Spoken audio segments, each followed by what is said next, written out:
Finally आज धरा पड़ा अंडा चोर। विशाल भावुवे एमती लुचि लुचि अंडा खाई भी आउ कहीं जानीपर सेमती तो हो पारनि। जय जगन्नाथ मो सोनाली। आज मिनी ब्लॉग रे आमे आसिक पहुंच जाइछु रासोल स्थित सापुआ डैम रे। कारण सेठी हमर गोटे फैमिली फिस्ट हबार अछि। आमे जाई पहुंचले बेलकु आम मामू घर तरफ लोक समस्ते आसी सारिछन्ती एवं पाखापाखि सबु मंडप पूरा फिलअप अछि। एकरे वीडियो पई कैमरा ऑन करू धरा पड़ी गले विशाल। ना सेमती किछि नै, बस मजाक कर नउतली।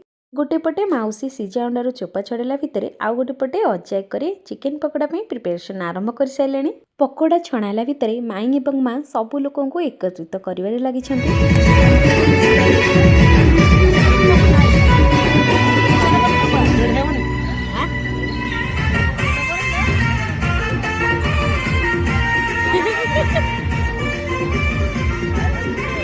ननंद भाउजंगर भल पाइबा केवल कैमेरा आगे सीमित नुह, कैमेरा पछरे सेमिति ही थाए। तापरे मु भी प्लेट धरी बसी पड़ी खाइबापी। बाप रे बाप, एते सब खाई सारा पेटर पानी ठोपी जावाई भी जगह ना। एक माउसी समस्त बढ़ाबड़ी कला भितर मो बड़ दियर आलोक यांक गोटे प्लेट आनिकी दे देइछंती। गोटे पटे लाजुकुरा दियर आलोक जे कि कैमेरा को फेस करिया को जमा भी पसंद करंती। आउ एपटे विशाल जे कि टिके भी चांस हाथ छड़ा करंती।